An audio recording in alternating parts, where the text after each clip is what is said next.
Assalamualaikum warahmatullahi wabarakatuh. Selamat siang kakak semuanya.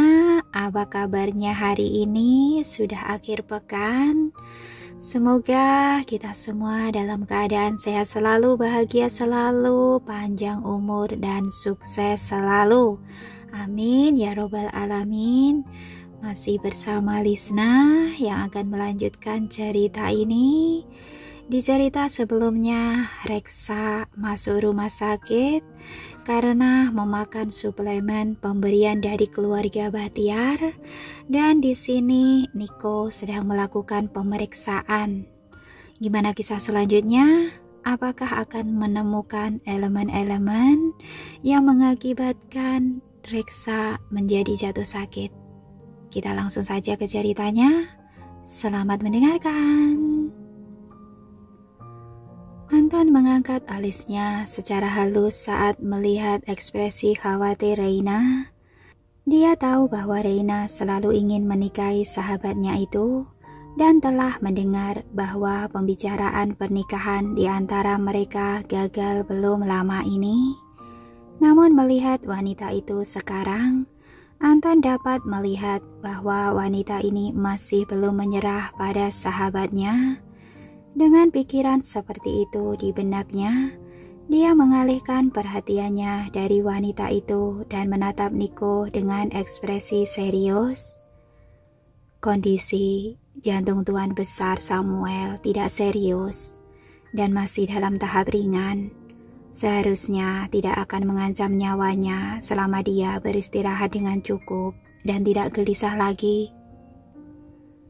Terima kasih, jawab Niko saat wajah tampannya yang kaku sedikit mengendur setelah mendengar laporan itu. Karena Anton sudah mengatakannya, maka kakek seharusnya baik-baik saja sekarang. Namun, Anton menambahkan dengan tiba-tiba saat matanya menyipit dengan sedikit rasa takut di dalamnya. Dia kemudian memberi isyarat pada Niko. Niko tertegun saat jantungnya menegang sekali lagi. Reina di sisi lain tidak menyadari tatapan yang diberikan dokter kepada Niko. Namun demikian dia sekali lagi terguncang oleh apa yang dikatakan Anton. Dengan gelisah dia bertanya, "Namun apa? Apakah ada yang salah dengan Tuan Besar Samuel?" Semua ini tidak ada hubungannya dengan Tuan Besar Samuel. Ini hanya masalah pribadi saya, jawab Anton sebelum mengalihkan perhatiannya kembali ke Niko dengan binar di matanya. Saya akan pergi dari sini. Hubungi saya jika ada sesuatu yang terjadi lagi. Niko mengangguk. Rasa lega menyelimuti Reina saat dia melihat Anton meninggalkan area tersebut. Anton Santoso tidak sehebat itu. Kenapa saya harus khawatir?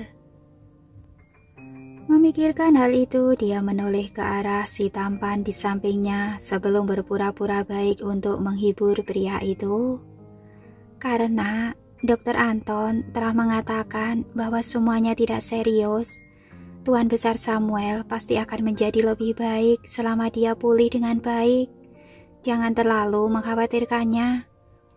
Namun Niko hanya memberikan pandangan acuh tak acuh sebagai balasan sebelum meninggalkannya. Senyum Reina menegang dengan kedua tangannya terkepal erat. Dengan marah dia berbalik ke arah punggung Niko dan melihatnya pergi dengan amarah di matanya. Kenapa? Kenapa? Kenapa kamu tidak mau melihat ke arah saya? Apa tidak ada yang saya lakukan atau katakan cukup untukmu? Padahal saya adalah orang yang berada di sampingmu saat ini. Apa saya benar-benar lebih rendah dari wanita itu? Kembali ke bangsal, keluarga Niko menanyakan hasil pemeriksaan Reksa saat Niko kembali. Kakek baik-baik saja, kondisi jantungnya sedikit membaik. Pastikan dia tidak gelisah dan beristirahat dengan cukup. Semua orang menghela nafas lega setelah mendengar Niko mengulangi apa yang dikatakan Anton. Saya senang dia baik-baik saja. Fania tersenyum. Niko melihat sekilas ke sekeliling ruangan sebelum menatap Danar. Jagalah kakek untuk saya. Masih ada pekerjaan yang harus saya lakukan di perusahaan. Tidak masalah. Danar mengangguk sebagai jawaban. Niko kemudian meninggalkan mereka di bangsal tanpa menoleh ke belakang. Tak disangka tepat saat dia meninggalkan bangsal, Reina baru saja datang. Dia telah menenangkan diri sebelum datang, itulah sebabnya dia terlambat. Dia hendak mengatakan sesuatu kepada Niko yang pergi, tetapi Niko berjalan melewatinya tanpa melirik wanita itu. Melihat hal ini, kemarahannya yang telah berusaha keras untuk ditahannya kembali muncul. Tentu saja Niko tetap tidak menyadarinya.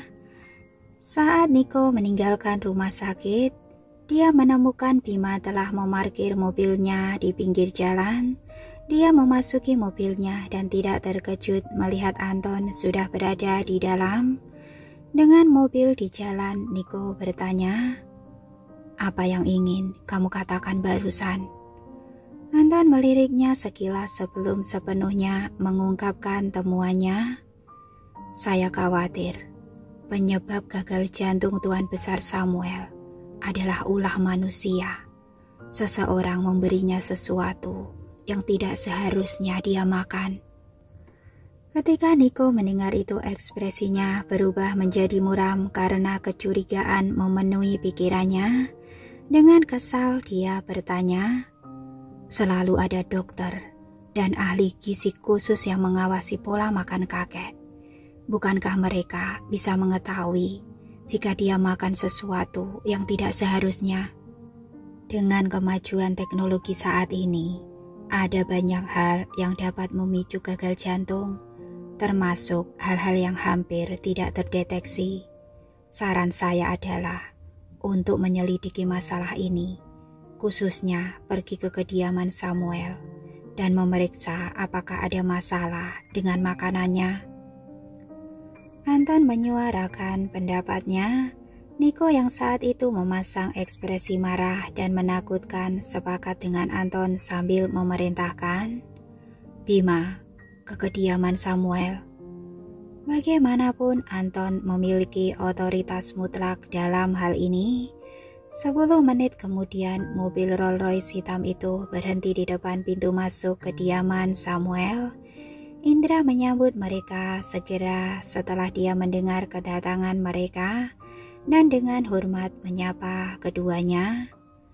"Pak Niko, Dr. Anton." Niko mengangguk sebagai jawaban sebelum menuntun Anton masuk ke ruang tamu. Beberapa detik kemudian para pelayan datang untuk menyajikan teh untuk mereka. Niko melambaikan tangannya sebagai isyarat agar para pelayan pergi dan hanya Indra yang diperbolehkan berada di ruang tamu. Dia tidak menyembunyikan laporan pemeriksaan Anton dari Indra karena dia mempercayai Indra. "Indra, hasil pemeriksaan kakek menunjukkan bahwa gagal jantungnya disebabkan oleh obat. Saya ingin kamu memberitahu saya secara spesifik apa yang kakek makan akhir-akhir ini." Meskipun Indra terkejut dengan hasilnya, dia segera mengeluarkan menu makanan reksa dan melaporkan apa saja yang baru dimakan oleh tuannya. Di antaranya adalah suplemen yang diberikan oleh keluarga Bahtiar. Ketika Anton mendengar 2 bahan herbal tertentu dalam laporan Indra, dia mengerutkan kening sebelum menyela. "Hentikan. Menggunakan 2 bahan ini bersama-sama akan menimbulkan berbagai macam masalah medis jika dikonsumsi bersamaan dalam waktu yang lama. Mengapa kamu masih memasukkan 2 bahan ini ke dalam makanan Tuan Besar Samuel?"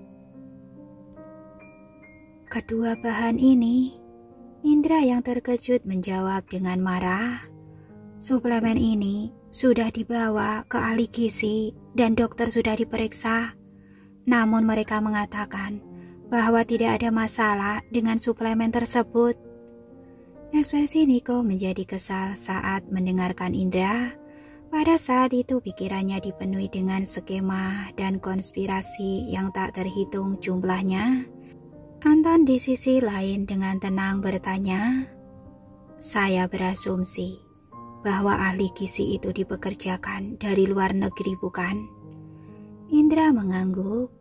"Iya, mereka terkenal sebagai ahli gizi yang handal." Masuk akal, karena obat-obatan tradisional di negara kita sangat luas dan canggih. Tidak mungkin ahli gizi asing memahami cara dan sifatnya. Sedangkan untuk tabib itu, saya berasumsi bahwa suplemen itu ramuan herbal yang memang berharga dan baik untuk kesehatan, dikemas secara terpisah sehingga dia tidak menduga bahwa kamu untuk menyajikannya bersama untuk Tuan Besar Samuel. Baru setelah Anton memberikan penjelasannya, Indra sedikit mengendurkan ekspresinya meskipun jelas masih dalam keadaan marah. Ekspresi Niko juga tidak lebih baik. Dengan mata menyipit, Niko berkata dengan sedikit kecurigaan, "Jadi, kedua bahan herbal ini sengaja dibeli oleh keluarga Batiar?" Saya berasumsi bahwa mereka tidak tahu tentang ini, tidak termasuk dua bahan ini. Bahan-bahan herbal lain yang dilaporkan oleh Indra semuanya sangat baik untuk kesehatan seseorang. Anton menyuarakan pendapatnya. Tentu saja, hal ini tidak menghilangkan kecurigaan pada mereka. Karena itu, saya menyarankan agar kita tidak bertindak gegabah dan melihat bagaimana perkembangannya. Niko mengangguk setelah merenung sejenak. "Terima kasih atas bantuanmu. Saya akan menraktirmu makan malam suatu hari nanti." "Ayolah, untuk apa berteman?" Dengan tinjunya Anton menepuk pelan dada Niko sebelum dia berdiri dan pamit. "Saya masih ada urusan dengan tim saya di rumah sakit, jadi saya harus pamit terlebih dahulu. Jangan ragu untuk menghubungi saya jika kamu masih membutuhkan bantuan saya kapanpun. Ada kabar terbaru tentang masalah ini." Niko mengangguk sambil melihat temannya pergi. Sekarang hanya ada keheningan di ruang tamu. Melihat ekspresi dingin Niko, Indra berkata dengan gelisah, "Pak Niko, saya akan menginstruksikan para pelayan untuk membuang suplemen yang dikirim oleh keluarga Bahtiar sekarang juga." Niko tidak menunjukkan perlawanan dan hanya berkata, "Sisakan sebagian sebagai barang bukti dan buang sisanya." Indra mengangguk dan segera memanggil pelayan untuk membawa beberapa sampel pada Niko. Niko mengambil sampel-sampel itu dan melanjutkan, "Ganti ahli gizi kakek dengan orang lokal yang mengerti pengobatan tradisional. Sedangkan untuk dokternya, peringatkan dia bahwa dia akan dipecat jika dia gagal menjalankan tugasnya sekali lagi." Indra mengangguk. Sebenarnya Niko tidak perlu mengatakan apapun kepada Indra karena Indra sudah berencana untuk melakukan hal yang sama. Setelah beberapa waktu berlalu, Niko meninggalkan kediaman Samuel. Dia memasuki mobil dengan raut wajah cemberut. "Bima, saya ingin kamu menyelidiki di mana Reina membeli ini." Sambil berkata, begitu dia menyerahkan sebuah tas hadiah kepada Bima. Meskipun Bima bingung dengan hal itu, dia mengangguk dan mengambil tas hadiah itu. Niko melanjutkan, "Setelah mengetahui di mana dia membelinya, saya ingin kamu bertemu dengan orang yang menjualnya kepada Reina. Tanyakan kepada orang itu apakah Reina tahu bahwa ada beberapa herbal yang tidak boleh dikonsumsi bersamaan saat dia membeli suplemen ini? Bima terkejut dengan perintah Niko. Apakah Reina ada hubungannya dengan insiden Tuan Besar Samuel? Setelah mengantar Niko kembali ke perusahaan, Bima pergi dan menyelidiki asal-usul suplemen tersebut. Karena suplemen tersebut berasal dari merek terkenal, tidak butuh waktu lama baginya untuk menemukan toko suplemen tempat Reina membelinya. Bima segera masuk ke dalam toko dan disambut oleh salah satu staf. "Selamat datang, bolehkah saya tahu apa yang Anda cari hari ini?" "Saya di sini untuk menemui manajermu." Dengan ekspresi serius Bima menatap staf tersebut. Mungkin karena Niko sering menghabiskan waktu bersama Bima, sehingga Bima meniru aura Niko yang mengesankan dalam ekspresi seriusnya yang membuat orang lain menjadi tunduk kepadanya. Segera setelah menunjukkan penampilan seperti Niko, seorang manajer pria parubaya bertubuh gemuk datang. Melihat penampilan Bima yang mengesankan, manajer berinisiatif mengajak Bima ke ruang kantornya karena dia tidak ingin mengganggu bisnis di toko. "Pak, saya dengar bahwa Anda mencari saya. Bagaimana jika kita berbicara di ruang kantor saya?" Bima tidak menolak ajakan tersebut. Dia mengikuti manajer itu menuju ke ruang kantornya. Setelah berada di ruang kantornya, manajer menyajikan secangkir teh untuk Bima sebelum bertanya, "Bolehkah saya tahu siapa nama Anda dan apa tujuan Anda menemui saya?" "Nama saya Bima. Saya asisten Pak Niko, presiden dari grup Samuel." Bima mengungkapkan identitasnya karena dengan cara seperti itu akan lebih mudah untuk menyelesaikan sesuatu. Dan beberapa saat kemudian cara tersebut terbukti benar. Manajer tersebut berdiri ketakutan dan gentar ketika mendengar bahwa pria di hadapannya dari grup Samuel. "Bolehkah saya tahu apa yang Pak Niko inginkan dari kami?" "Presiden kami ingin mengetahui siapa yang membeli obat-obatan herbal ini. Jika bisa, saya juga ingin memeriksa situasi saat pembelian obat-obatan tersebut dengan mata saya sendiri." Bima mengeluarkan obat-obatan herbal dari tas hadiah dan memberikan gambaran tentang Reina. Tentu saja manajer tidak berani menentang permintaan tersebut. Dia segera meminta seseorang untuk memeriksa obat-obatan herbal tersebut dan menemani Bima ke ruang pengawasan.